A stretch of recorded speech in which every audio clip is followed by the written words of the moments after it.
grande abraço para você que escolheu a Band Mais para continuar se mantendo muito bem informado nessa manhã de sábado. E hoje nós vamos falar sobre um assunto que domina sempre as rodas de conversas, um assunto que domina as famílias, que é a história das pessoas que estão um pouco acima do peso, os gordinhos.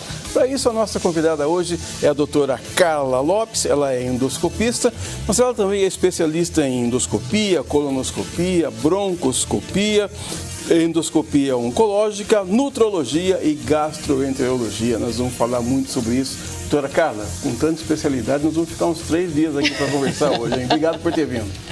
Imagina, é um prazer estar aqui com vocês. Eu espero poder trazer bastante conhecimento, muitas explicações para que todo mundo possa ficar mais saudável. E aqui comigo sempre o jornalista Tiago Dantas. Bom, com tanta coisa que eu falei aqui, vou deixar para você as honras da casa, pode fazer a primeira pergunta. Vamos lá, doutora Carla, bem-vinda aqui ao nosso programa. Um olá para quem está nos assistindo. Vamos falar um pouquinho da obesidade então, doutora. A gente, quando está no ambiente, a gente costuma ver com mais frequência agora pessoas acima do peso. Acho que há poucos anos atrás isso não era tão frequente. O que você acha que está ligado agora a esse maior número de pessoas obesas na sociedade? Bom, a obesidade já pode ser considerada um mal do século. A gente vê mais do que aqui no Brasil, nos Estados Unidos, né? Há bastante tempo já. E agora, aqui no Brasil, a gente tem visto cada vez mais pessoas com obesidade, com sobrepeso. A gente consegue ver que a alimentação mudou muito, os fast foods agora fazem parte do nosso dia a dia. No pós-pandemia, um pouquinho pior, porque a gente aprendeu mais ainda a usar métodos que facilitam, né, a aquisição desse tipo de alimento. E também a falta de atividade física, o fato da gente estar precisar comer mais rápido para poder trabalhar mais. Então eu acho que o modo da gente viver mudou e o modo da gente viver fez a gente piorar o nosso estado de saúde. Mas doutora, quando que a gente descobre que a gente está obeso ou não? Porque, por exemplo, eu acho que na minha casa, por exemplo, é o espelho que está com problema, né? Ou então um espírito maligno que encolhe as roupas dentro do meu guarda-roupa, né? Como é que a pessoa sabe? Quando é que ela sabe que eu estou meio acima do peso? Quando é que esse diagnóstico é feito? Bom, vamos lá. Primeira coisa, a pessoa precisa procurar um médico. No meu caso, na nutrologia, a gente pesa o paciente e a gente faz um índice, a gente faz uma conta que é um índice de massa corpórea, que é o peso dividido pela altura ao quadrado. As pessoas podem encontrar na internet várias calculadoras que fazem isso. E aí, se a gente tem esse índice acima de um determinado ponto, 26,9, se está acima disso, 25,9, desculpe, a gente considera que essa pessoa está com sobrepeso. E a gente divide esses graus dentro do IMC e a gente segrega essas pessoas em sobrepeso, obesidade grau 1, obesidade grau 2 e obesidade grau 3 ou obesidade mórbida. Então é através do índice de massa corpórea que a gente faz essa classificação. Doutora, e hoje também está muito comum a gente ver crianças obesas, né? Crianças hoje que não brincam, não fazem uma atividade, ficam em casa se alimentando com os hábitos dos pais, de comer comida com bastante gordura, essas coisas salgadas e por aí. E também a gente vê que hoje em dia as crianças ficam muito em casa no Free Fire, videogame, nas redes sociais. Isso também contribui com que a obesidade só aumente nas crianças, já que no passado a gente praticava esportes, ia brincar. Hoje em dia é tudo o contrário, né, doutora? Realmente, o grau de obesidade das crianças aumentou em quantidade e aumentou o nível de obesidade das crianças. Então, as crianças que antes tinham um pouco de sobrepeso, hoje a gente vê que são crianças obesas. Justamente pelo mesmo motivo. A gente come muito mais fast food, a gente tem uma oferta muito grande, uma propaganda muito grande dos fast foods. Claro que são alimentos hiperpalatáveis, então a criança vai preferir um alimento que tem um gosto mais gostoso para ela do que uma cenourinha. Então é mais fácil, mais gostoso e além disso a gente parou de brincar na rua por causa dos perigos, porque os pais não deixam mais, a gente tem que ficar dentro de casa, as crianças não pulam mais corda, não sobem mais em árvore e ficam só no videogame. E isso impacta muito, tanto na saúde emocional quanto na saúde física, sem dúvida. E para engordar é um processo lento, mas a pessoa quer emagrecer rápido, né? Daí ela recorre a alguns subterfúgios, né? Medicamento, agora parece que tem uma canetinha também, eu até fui pesquisar, viu, doutora? Achei um remédio, que é o remédio da moda agora, chama Ozempic. Eu queria que você falasse um pouco sobre essas técnicas de emagrecimento. Hoje nós temos muitas técnicas de emagrecimento, tem as minimamente invasivas, tem os medicamentos e tem as cirúrgicas. Isso, cada uma delas tem a sua indicação, a gente não sai fazendo de acordo com um cardápio, não é isso? Mas a gente tem técnicas e a gente tem remédios. O Ozempic é um desses remédios. Ele é classificado como um análogo de um hormônio intestinal que se chama GLP-1. Ele tem um efeito extremamente interessante que a gente inicialmente comparou com o resultado de uma cirurgia bariátrica. Hoje a gente já tem um remédio mais novo que se chama Mounjaro e que vai chegar no Brasil agora para o próximo ano e que tem um efeito mais intenso do que o Ozempic e que realmente esse a gente compara com a cirurgia bariátrica. Então, nós temos várias opções de acordo com o peso desse paciente, com o que mais esse paciente tem de comorbidades, que a gente chama, a gente vai escolher qual a melhor técnica, qual o melhor remédio para tratar a obesidade desse paciente. Ainda falando sobre o Ozempic, doutor, é preciso ter muito cuidado, já que a gente noticiou aqui no próprio jornalismo da Band que estão falsificando, por exemplo, esse tipo de medicamento. Então, quem for fazer uso precisa estar ciente, precisa estar bastante em dia com o que está acontecendo e pesquisar bastante para não cometer o erro de comprar, por exemplo, o Ozempic falsificado. Hoje o que nós temos alguns problemas relacionados ao Ozempic. Como médica, eu posso falar para vocês que o principal problema é esse remédio não precisar de receita médica para ser adquirido na farmácia. Isso é um problema, porque como qualquer remédio, depende da dose, os efeitos colaterais, depende de como você usa. Então, existe o jeito certo de usar esse remédio. As pessoas estão comprando, estão usando de acordo com o seu próprio conhecimento ou desconhecimento. A gente tem pacientes que passam muito mal, que têm muitos efeitos colaterais. E, além disso, por causa do preço desse remédio, são remédios caros, algumas pessoas fazem essas falsificações e as pessoas compram, utilizam e a gente não sabe nem o que vai acontecer, porque a gente não sabe nem o que tem lá dentro daquela caneta. Então, eu acho que as pessoas precisam ter consciência, passar no médico, comprar o remédio com receita médica e aprender como usar a caneta do jeito certo, para ela ter o benefício da medicação e não os efeitos colaterais. Agora, doutora, eu tenho visto muita gente não, porque não é o assunto que eu domino, né? Mas algumas pessoas que fazem cirurgia bariátrica, por exemplo, e depois ganham peso de novo. O que acontece com essas pessoas? Bom, vamos lá. Isso é um problema muito grande. A gente tem... eu brinco com os meus pacientes que a dificuldade não é perder peso, a dificuldade é fazer a manutenção desse peso. Na cirurgia bariátrica, a gente sempre diz que a doença, a obesidade, não está no estômago. Né? Se fosse assim, a gente retirava o estômago da pessoa e ela não ia ter mais essa doença.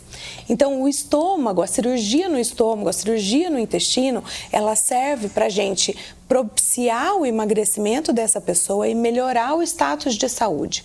Hoje, a gente já sabe que a pessoa com obesidade, ela tem risco de 13 tipos de câncer diferentes, ela tem risco de diabetes tipo 2, de hipertensão, de outras doenças relacionadas com a obesidade. Então, quando a gente faz a bariátrica, essa pessoa perde o peso, a gente tira essa pessoa desse risco. Porém, para ela se manter magra, ela precisa ter uma manutenção desse tratamento. A obesidade é uma doença crônica, precisa ser tratada. Existe data de início, não existe data de término do tratamento. Doutora, para fazer a cirurgia, como você acabou de falar, precisa ter um certo peso. Se essa pessoa está acima do peso, ela precisa dar uma emagrecida, tem que reforçar então os hábitos alimentares, praticar um pouco de exercício físico. A partir de que peso que é ideal para fazer a cirurgia? Bom, vamos lá. Quando a gente fala a respeito de superobesos, que são pessoas com 200 quilos, com 250 quilos, a gente precisa que essas pessoas percam uma quantidade de peso para diminuir o risco anestésico e cirúrgico. Então, a gente pede para essas pessoas fazerem essa perda de peso antes de serem operadas. Mas, pessoas com menos peso, por exemplo, 180 quilos, 150 quilos, elas também têm indicação de cirurgia bariátrica. Então, a partir de 35 de IMC, 40 de IMC, a gente indica já a cirurgia bariátrica, se for vontade do paciente. Se não for vontade do paciente, a gente ainda tem outras opções. E a obesidade tem alguma relação com saúde mental, doutora? Sim, a obesidade ela tem uma relação forte com a saúde mental. O ganho de peso pode estar relacionado com sintomas de depressão, de ansiedade. Além disso, podem ter doenças psiquiátricas associadas, como o transtorno de compulsão alimentar, como a bulimia. Então, sim, nós temos muitas associações de doenças psiquiátricas que precisam ser tratadas também juntamente com a obesidade. Eu sempre digo que o tratamento da obesidade precisa de vários pontos que são indispensáveis.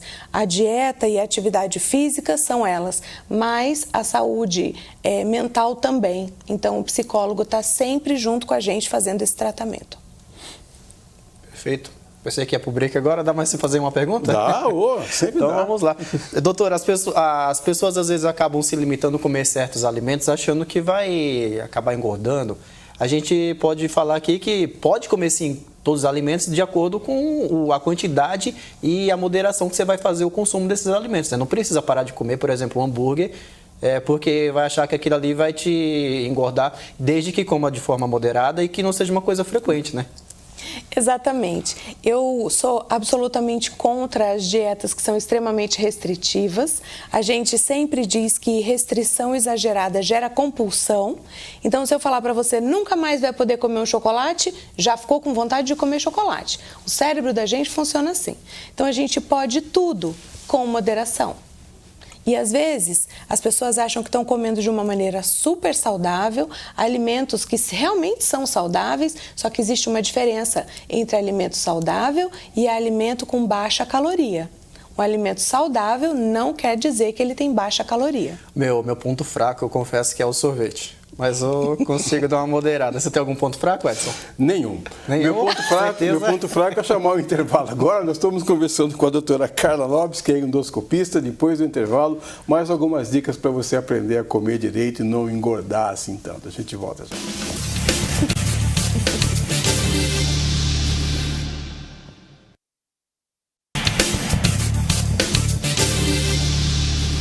Voltamos com o segundo bloco do nosso Band Entrevista. Hoje entrevistando a doutora Carla Lopes, que é endoscopista, está dando uma aula aqui para a gente sobre alimentação correta. Aliás, doutora, como é que se aprende a comer? Nossa, isso é difícil, né? Eu acho que o mais difícil é porque a gente traz muitas coisas da alimentação dos nossos pais, dos nossos avós, né? E nem sempre a alimentação deles foi uma alimentação boa. Então, o que hoje a gente preconiza é a alimentação intuitiva. A alimentação intuitiva é aquela que fala pra gente que a gente precisa comer quando a gente sente fome. A alimentação hedônica é aquela que a gente come por prazer. É quando a gente fala, ai, tô com uma vontade de comer, mas não é fome. Então, a gente se acostumou a comer hedonicamente. E hoje a gente preconiza a alimentação intuitiva. Então, para a gente aprender a comer, o primeiro ponto que a gente tem que lembrar é que a gente tem que comer quando a gente tem fome. Se a gente não tem fome, a gente não precisa comer. Carla, hoje em dia a gente vê que é difícil as crianças fazer o consumo de legumes, por exemplo, o brócolis, que é o terrível entre as criançadas, mas existem várias maneiras que os pais que têm alguma criança obesa podem estar emplacando para poder fazer com que essas crianças consumam mais legumes, por exemplo, né? A gente pode ter forminhas para fazer rostinhos, geometrias com alimentos. E isso, se as mães, os pais forem praticando ao dia para poder puxar um pouquinho a criançada aí e fazer, ó, é interessante comer, prova, isso pode então ajudar nessa questão da obesidade infantil também, né? Sim, sem dúvida a gente não pode deixar de falar da atividade física. As crianças precisam de atividade física. Inclusive, nos últimos estudos, o que é preconizado é 1 hora de atividade física aeróbica para essas crianças.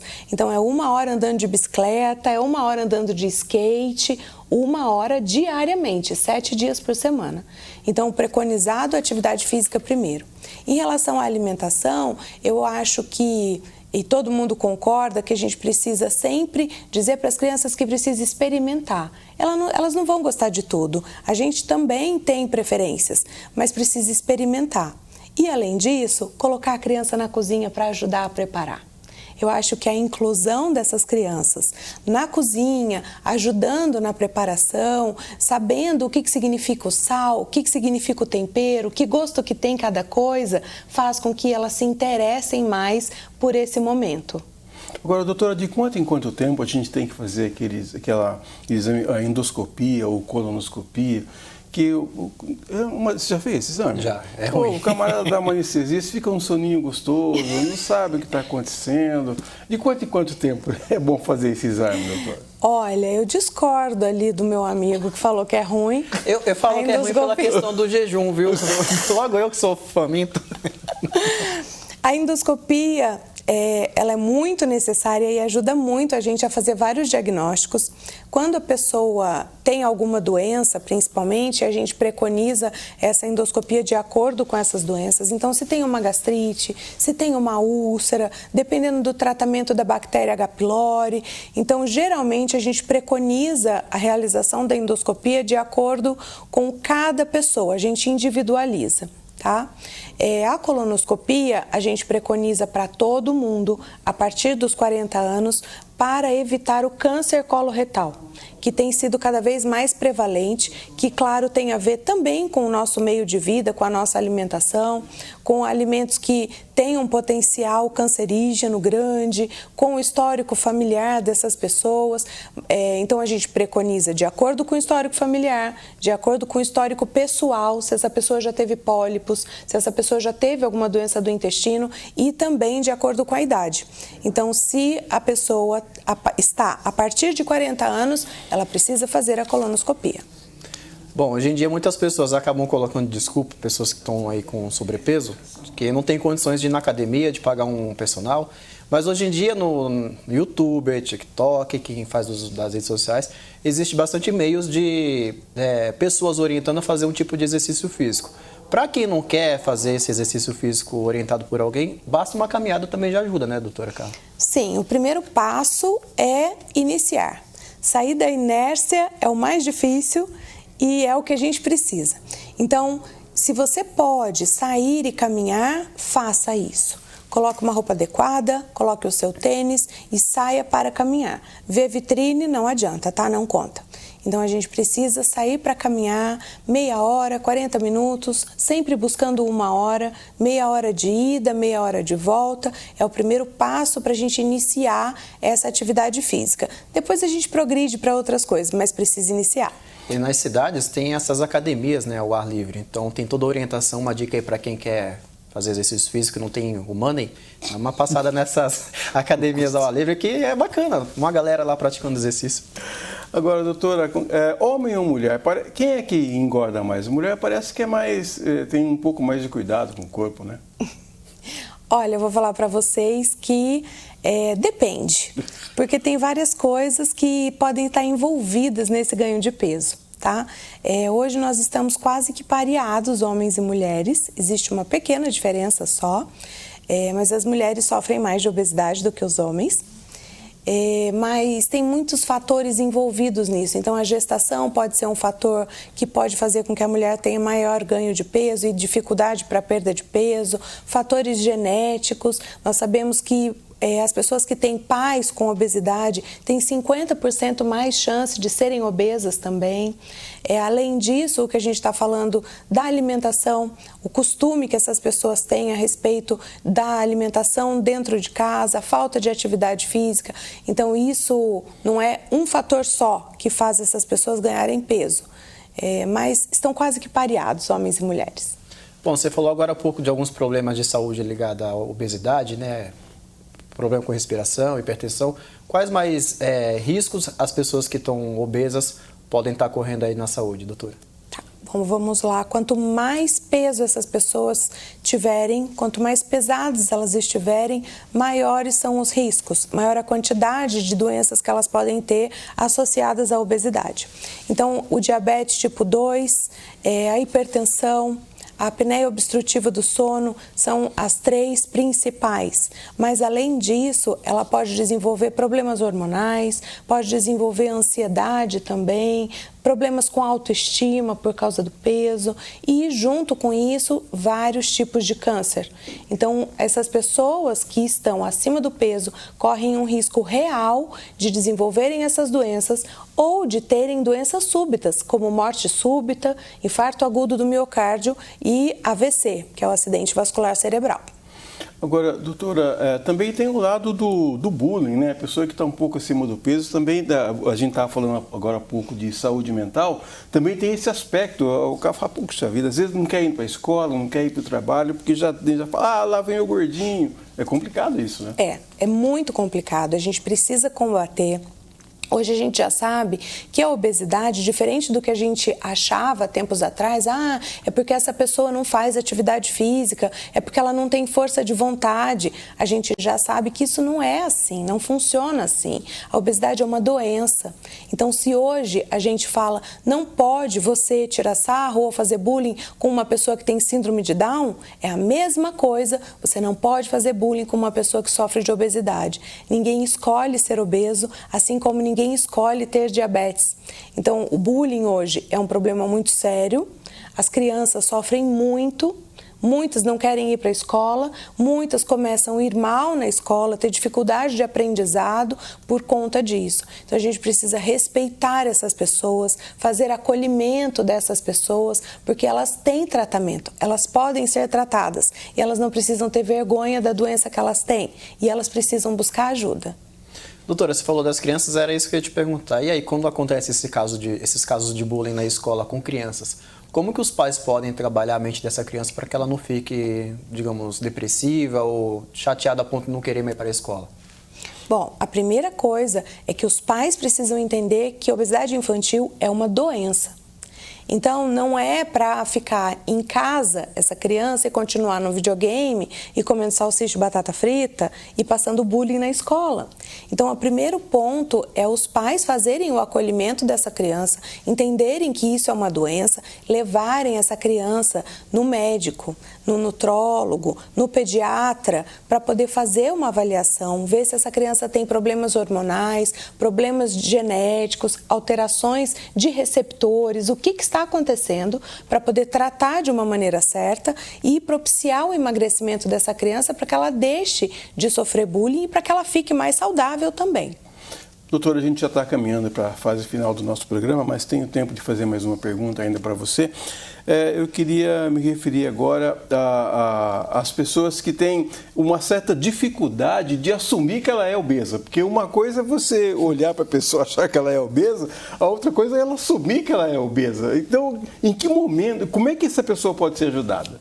Então, nós temos dificuldades em relação a isso, porque também existe uma doença que é um distúrbio de autoimagem. A pessoa, assim como as pessoas que têm anorexia, que estão muito magras, às vezes cadavéricas, elas se olham no espelho e não conseguem perceber que elas estão naquela situação, elas se olham e se acham gordas. A gente tem o contrário também. Então, eu tenho pacientes hoje que fazem um prato, igual a gente chama de prato de pedreiro, né? E a pessoa não acha que ela está comendo muito, porque ela sempre comeu assim. E tem gente que se olha no espelho e que tem aquela família, como eu tinha algumas pessoas da minha família, como a minha avó, que achava que o gordinho é mais saudável do que o magrinho. Então existe também uma cultura a respeito disso. Então, isso propicia mais dificuldade para essa pessoa achar que ela precisa se tratar, que ela precisa fazer modificações. A melhor forma é usar a calculadora. Hoje a gente tem o Google, coloque lá na calculadora, tem a calculadora da ABESO, que é a Associação Brasileira de Tratamento da Obesidade, uma calculadora confiável, coloque lá o seu peso, coloque lá a sua altura e ela vai te dar a classificação. Se você está obeso, se você está sobrepeso, se é obesidade grau 1, se é obesidade grau 2, vai aparecer lá e daí você não vai ter como fugir disso. Em 10 segundos, doutora, aquela balançazinha de banheiro resolve ou não? Ajuda. É melhor ela do que nada. Pelo menos ela vai te levar lá no meu consultório. Conversamos hoje com a doutora Carla Lopes, que é endoscopista e também especialista em muitas outras áreas, que nos ajudou aqui hoje. Quem sabe a gente consegue ficar um pouquinho mais magro a partir já da semana que vem. Obrigado, doutora. Volte sempre. Muito obrigada. Foi um prazer estar com vocês. Tchau, Dantas. Tchau, Edson. Até o próximo programa. Se você quiser rever esse e outros programas, é só você acessar as nossas redes sociais e também o portal bandmulti.com.br. Estaremos de volta no próximo sábado. Nós esperamos você. Fiquem com Deus. Tchau.